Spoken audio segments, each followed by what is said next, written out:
اعوذ باللہ من الشیطان الرجیم بسم اللہ الرحمن الرحیم۔ ناظرین و سامعین السلام علیکم۔ امید ہے آپ خیریت سے ہوں گے اور ہمارے ویڈیو سے استفادہ بھی کر رہے ہوں گے۔ ناظرین، ہماری آپ سے گزارش ہے کہ ہمارے channels blend of history old اور بلینڈ آف ہسٹری آفیشیل کو سبسکرائب کر لیں اور بیل آئیکن پر کلک کر کے آل نوٹیفیکیشنز کی سیٹنگ کا انتخاب کر لیں تاکہ آپ ان دونوں چینلز پر پیش کی جانے والی کسی بھی ویڈیو سے محروم نہ رہ سکیں۔ ناظرین، سائنسدانوں کا کہنا ہے کہ انہیں کرۂ ارض پر انسان کے ظہور سے پہلے مخلوقات کے سراغ ملے ہیں۔ ان کے اس نظریے کو تقویت تب ملی جب زمین پر مختلف مقامات پر کی گئی کھدائیوں کے نتیجے میں ایسے ان گنت شواہد ملے جن سے پتہ چلتا ہے کہ انسان سے پہلے بھی زمین پر زندہ مخلوق موجود تھی۔ اس مخلوق کی باقیات حیرت انگیز حد تک آج بھی محفوظ ہیں۔ سائنسی جریدہ نیچر میں شائع ہونے والی تحقیق میں بتایا گیا ہے کہ وسطی چین میں کھدائیوں کے دوران قبل از انسان مخلوقات کا پتہ چلا ہے۔ ماہرین نے زمین پر انسان سے پہلے والی مخلوق کو ساکورائٹس کا نام دیا ہے اور بتایا ہے کہ یہ مخلوق دو منہ والے گروپ میں شامل تھی۔ اس کے علاوہ بھی کرۂ ارض پر انسان سے پہلے کئی دوسری زندہ چیزیں موجود تھیں۔ سائنسی نظریات کے مطابق 1 سینٹی میٹر چھوٹے جسامت کے حیوانات عموماً ریتلے یا سمندری علاقوں میں موجود تھے، تاہم ماہرین ابھی تک یہ معلوم نہیں کر سکے کہ آیا یہ جاندار خوراک کیسے حاصل کرتے تھے اور ان کی افزائش نسل کیسے ہوتی تھی۔ یہ تحقیق عالمی ماہرین ارضیات نے، جن میں برطانیہ، چین اور جرمنی کے سائنسدان شامل تھے، کونوائے مورس کی قیادت میں کی، جو کیمبرج یونیورسٹی میں استاد ہیں۔ ان کا کہنا ہے کہ انسان سے پہلے زمین پر کسی دوسری مخلوق کی موجودگی کوئی حیرت کی بات نہیں۔ اس بات کے ثبوت موجود ہیں کہ زمین پر انسان کی آمد سے پہلے بھی کئی اقسام کی مخلوق پائی جاتی تھیں جن کا اب کوئی وجود نہیں ہے۔ اسی طرح کچھ روسی سائنسدانوں کا خیال ہے کہ انسان اس سیارے کی مخلوق نہیں بلکہ کسی دوسرے سیارے سے بھیجا گیا ہے، جبکہ زمین انسانوں کے لیے نہیں، جانوروں کے لیے بنائی گئی تھی۔ اسی لیے یہاں کا موسم اور خوراک کا بڑا حصہ جانوروں کے موافق ہے۔ جانور یہاں پیدا ہونے والی خوراک اور اجناس کو بالکل اسی طرح ہی کھا جاتے ہیں جس طرح کہ یہ پیدا ہوتی ہیں، جبکہ یہاں کا موسم اور خوراک انسان کے موافق نہیں ہے۔ موسموں کی شدت انسان برداشت نہیں کر سکتا اور خوراک میں زیادہ تر چیزیں اسے پروسیس کر کے یا پکا کر کھانے کے قابل کرنا پڑتی ہیں۔ ناظرین، اسلامی مصادر میں ثبوت و دلائل اور روایات اور بعض قرآنی آیات میں امت واحدہ کا ذکر آیا ہے، جیسے کہ سورہ البقرہ آیت نمبر 213 میں ارشاد باری تعالی ہے کہ لوگ ایک ہی امت تھے تو خدا نے نبیوں کو بشارت دینے والوں اور ڈرانے والوں کو بھیجا اور ان کے ساتھ کتاب کو حق کے ساتھ نازل کیا تاکہ وہ لوگوں کے درمیان فیصلہ کریں اس میں جس میں کہ انہوں نے اختلاف کیا، اور اس میں انہوں نے ہی اختلاف کیا کہ جن کو کھلی نشانیاں آ گئی تھیں بس بغاوت کی وجہ سے، تو جو ایمان لائے خدا نے ان کو اختلافی باتوں میں ہدایت دی اپنے اذن سے، اور اللہ جس کو چاہتا ہے سیدھی راہ کی ہدایت کرتا ہے۔ ناظرین، اس آیت سے یہ ثابت ہوتا ہے کہ لوگ پہلے ایک ہی امت تھے۔ جب اختلاف واقع ہوا تو خدا نے انبیاء کو بھیجا، لوگوں کے لیے حق کو واضح کیا گیا۔ بظاہر یہاں حضرت آدم علیہ السلام سے پہلے کی مخلوق کی جانب اشارہ ہے۔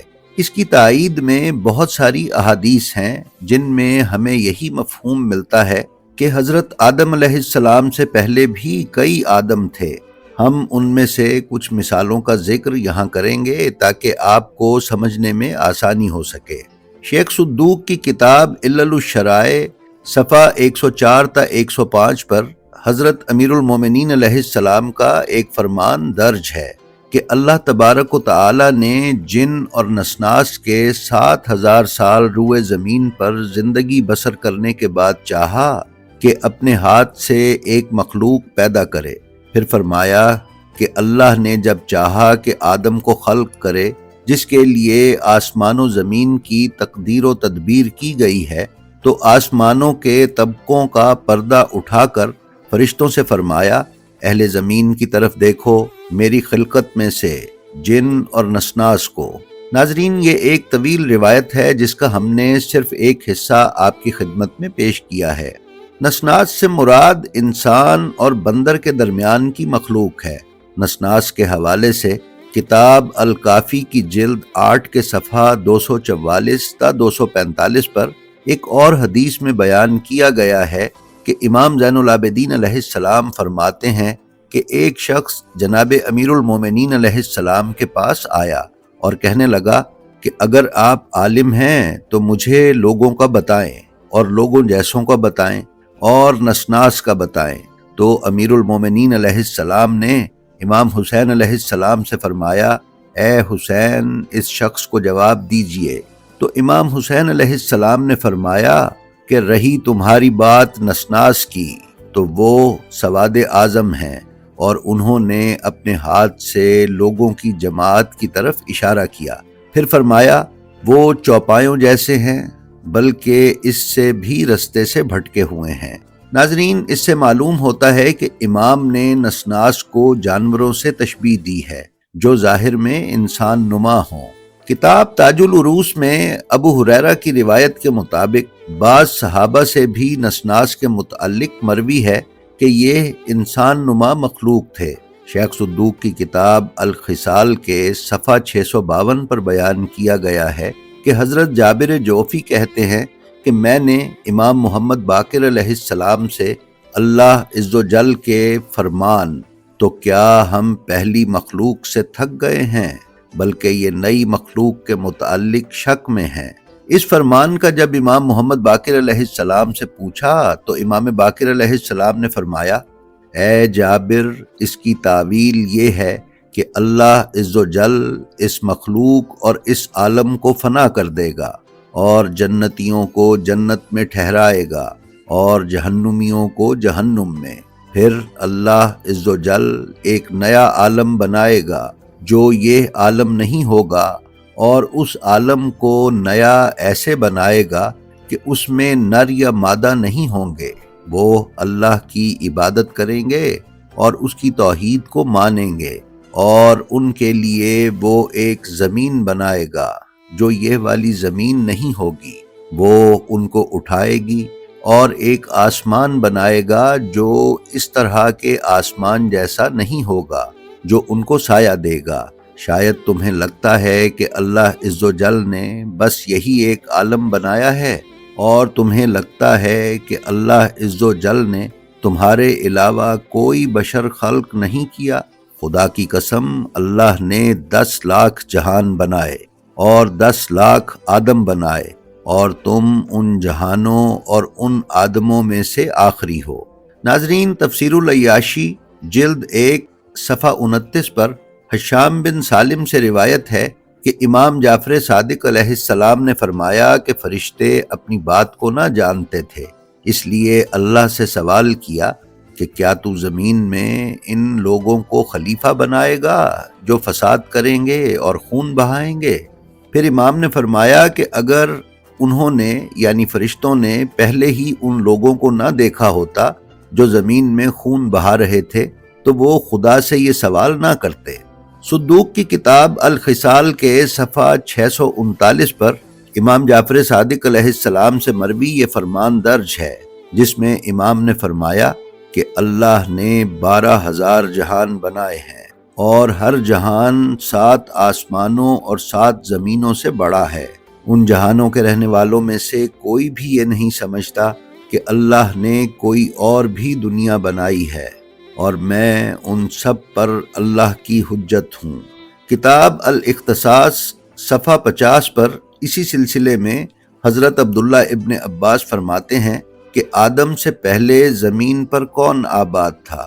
نبی صلی اللہ علیہ وآلہ وسلم نے فرمایا، جن۔ ابن عباس نے کہا، اور جن سے پہلے؟ آپ صلی اللہ علیہ وآلہ وسلم نے فرمایا، فرشتے۔ ابن عباس نے کہا، اور فرشتوں سے پہلے؟ تو نبی کریم صلی اللہ علیہ وآلہ وسلم نے فرمایا، آدم۔ تو ابن عباس نے کہا کہ جن اور فرشتوں کے درمیان کتنا وقت تھا؟ آپ صلی اللہ علیہ وآلہ وسلم نے فرمایا 7,000 سال۔ ابن عباس نے کہا تو فرشتوں اور آدم کے درمیان؟ تو آپ نے فرمایا کہ 2,00,000 سال۔ ناظرین، اس حدیث میں واضح طور پر مذکور ہے کہ آدم سے پہلے یہاں جن آباد تھے، اور اس سے پہلے فرشتے، اور پھر ان سے بھی پہلے آدم، یعنی آدم کا سلسلہ اس سے پیچھے جاتا ہے۔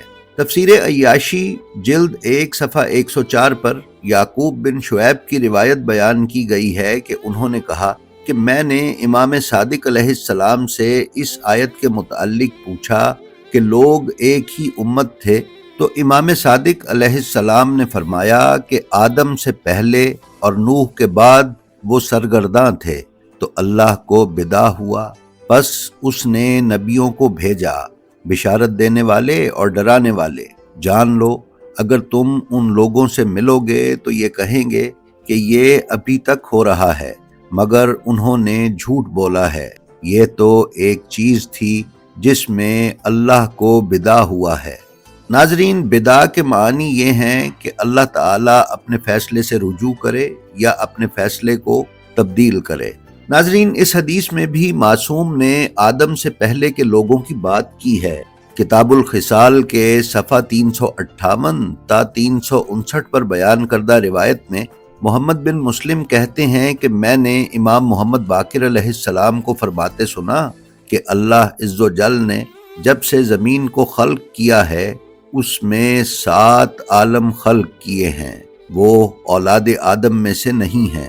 اس نے ان کو زمین کی سطح سے بنایا ہے اور ان کو اس میں ایک ایک کر کے آباد کیا ہے اپنے عالم کے ساتھ۔ پھر اللہ عز و جل نے آدم یعنی اس بشر کے باپ کو خلق کیا اور ان کی ذات کو ان میں سے خلق کیا، اور نہیں، خدا کی قسم، جنت کبھی مومنین کی ارواح سے خالی نہیں ہوئی جب سے خدا نے اس کو خلق کیا ہے، اور نہ ہی جہنم کبھی کفار اور نافرمانوں کی ارواح سے خالی ہوئی ہے جب سے کہ اللہ عز و جل نے اس کو خلق کیا ہے۔ تمہیں لگتا ہے کہ جب قیامت کا دن ہوگا تو اللہ جنتیوں کے ابدان کو ان کی ارواح کے ساتھ جنت میں ڈالے گا اور جہنمیوں کے ابدان کو ان کی روح کے ساتھ جہنم میں ڈالے گا؟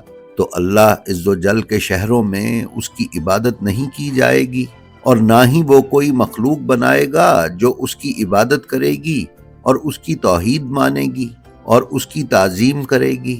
ہاں، خدا کی قسم، وہ ضرور ایک مخلوق بنائے گا جو نہ مرد ہوں گے اور نہ زن، وہ اس کی عبادت کریں گے، اس کی توحید مانیں گے اور اس کی تعظیم کریں گے، اور وہ ان کے لیے ایک زمین بنائے گا جو ان کو اٹھائے گی، اور ان کے لیے ایک آسمان بنائے گا جو ان کو سایہ دے گا۔ کیا اللہ عز و جل نہیں کہتا کہ اس دن جب زمین ایک اور زمین میں تبدیل ہوگی اور آسمان بھی؟ اور اللہ عز و جل فرماتا ہے، تو کیا ہم پہلی مخلوق سے تھک گئے ہیں؟ بلکہ یہ نئی مخلوق کے متعلق شک میں ہیں۔ ناظرین، کتاب من لا یحذرہ الفقیہ میں حدیث نمبر 3111 میں کعبے کا پہلے سے موجود ہونا اور حضرت آدم سے ہزاروں سال پہلے اس کے حج ہونے کا ذکر ملتا ہے، اور تفسیر عیاشی جلد اول صفحہ 31 پر یہ ذکر ملتا ہے کہ ہماری زمین بہت پرانی ہے، مگر حضرت آدم کی خلقت قریب کے زمانے میں ہی ہوئی ہے۔ اہل سنت منابع میں ہن اور بن کے قبائل کا آدم سے پہلے زمین پر آباد ہونے کا ذکر ملتا ہے، اگرچہ یہ واضح نہیں کہ اس سے مراد کون ہے۔ ناظرین، کتاب البدایہ والنہایہ جلد 1 صفحہ 166 پر حضرت عبداللہ ابن عمر سے روایت ہے کہ ہن اور بن کے لوگ آدم سے 2000 سال پہلے کے تھے۔ اسی طرح ابن عباس کی روایت میں یہ بھی ملتا ہے کہ 7 اور زمینیں ہیں اور سب میں ان کے اپنے آدم ہیں۔ ناظرین، یہاں 7 کا عدد کثرت تعداد کے لیے استعمال کیا گیا ہے۔ کتاب المستدرک کی حدیث نمبر 3822 میں ابو زحا نے ابن عباس رضی اللہ تعالیٰ سے روایت کی ہے کہ انہوں نے کہا کہ اللہ ہے جس نے 7 آسمان بنائے، اور زمین سے ان کی مثل، اور پھر کہا کہ 7 زمینیں، ہر زمین میں تمہارے نبی محمد صلی اللہ علیہ وآلہ وسلم جیسا ایک نبی ہے، اور آدم جیسا ایک آدم ہے، نوح جیسا ایک نوح ہے، ابراہیم جیسا ایک ابراہیم ہے، اور عیسیٰ جیسا ایک عیسیٰ ہے۔ ناظرین، شیعہ کتب میں دیگر جہانوں اور آدموں کی موجودگی اتنی معروف اور کثرت سے بیان کی گئی ہے کہ اہل سنت مفسرین نے بھی اس کو نقل کیا ہے، جیسے کہ مفاتیح الغیب میں فخر الدین رازی کہتے ہیں کہ شیعہ کتب میں امام محمد بن علی باقر سے منقول ہے کہ انہوں نے فرمایا، وہ آدم جو ہمارے والد ہیں ان سے پہلے 1,00,000 یا اس سے زیادہ آدم گزر چکے ہیں۔ علامہ آلوسی اپنی تفسیر کی جلد نمبر 4 کے صفحہ 180 تا 181 پر لکھتے ہیں کہ میثم نے نہج البلاغہ پر اپنی بڑی شرح میں لکھا ہے کہ امام محمد بن علی باقر سے منقول ہے کہ انہوں نے فرمایا، وہ آدم جو ہمارے والد ہیں ان سے پہلے 1,00,000 یا اس سے زیادہ آدم گزر چکے ہیں۔ ناظرین، شیخ محی الدین ابن عربی نے اپنی کتاب الفتوحات مکیہ میں جو کہا ہے اس سے بھی ظاہری طور پر یہی سمجھ آتا ہے کہ حضرت آدم سے 40,000 سال پہلے بھی آدم موجود تھے۔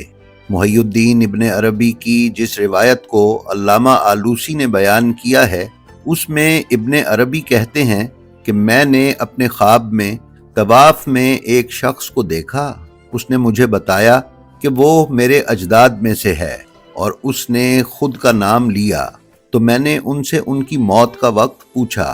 انہوں نے مجھ سے کہا 40,000 سال پہلے، تو میں نے ان سے حضرت آدم کا پوچھا، اور میرا یہ پوچھنا اس سبب سے تھا کہ جو تاریخ ہمارے پاس حضرت آدم کے بارے میں تعین ہو چکی ہے اس کے بارے میں دریافت کروں۔ تو انہوں نے کہا، کون سے آدم کا پوچھ رہے ہو؟ سب سے قریب والے آدم کا۔ ناظرین، اسی طرح سید مصطفیٰ خمینی نے اپنی تفسیر میں ان امور پر بحث کی ہے اور بہت سی روایات نقل کی ہیں۔ وہ لکھتے ہیں کہ جہاں تک روایات کی بات ہے تو چند روایات میں معصومین علیہم السلام سے پوچھا گیا کہ کیا آدم سے پہلے کوئی آدم تھا؟ تو امام نے فرمایا ہاں۔ تو ان سے پوچھا گیا کہ کیا ان سے پہلے بھی کوئی آدم تھا؟ یعنی آدم سے پہلے والے آدم سے پہلے بھی کوئی آدم تھا؟ تو انہوں نے فرمایا ہاں۔ پھر امام نے فرمایا، مجھ سے جتنی بھی بار تم پوچھو گے تو جواب یہی ہوگا کہ ان سے پہلے بھی آدم تھے۔ ناظرین، بہار الانوار جلد 15 صفحہ 104 پر علامہ باقر مجلسی ایک روایت نبی کریم صلی اللہ علیہ وآلہ وسلم سے بیان فرماتے ہیں کہ نبی کریم صلی اللہ علیہ وآلہ وسلم نے حضرت عدنان کے بعد اپنے اجداد کا پوچھنے سے منع فرمایا تھا۔ شاید اسی میں اشارہ ہے کہ یہ شجرہ کبھی کسی حد پر ختم نہیں ہوگا، نہ ہی کسی ایسے شخص پر ختم ہوگا کہ جس کے پیچھے کوئی اور نہ ہو۔ اب سوال یہ پیدا ہوتا ہے کہ آدم کو آدم پکارے جانے کی کیا وجہ تھی؟ تو اس پر ایک صحیح السند حدیث ملتی ہے کہ امام صادق علیہ السلام نے فرمایا کہ آدم کا نام آدم اس لیے رکھا گیا کیونکہ وہ زمین کی عدیم یعنی سطح سے بنے تھے۔ یہ روایت شیخ صدوق علیہ الرحمہ کی کتاب علل الشرائع کی جلد اول صفحہ 14 پر موجود ہے۔ صدوق کا کہنا ہے کہ چوتھی زمین کا نام ادیب ہے اور آدم اس میں سے خلق ہوئے، بس اس سبب سے کہا جاتا ہے کہ یہ زمین کی عدیم سے بنے۔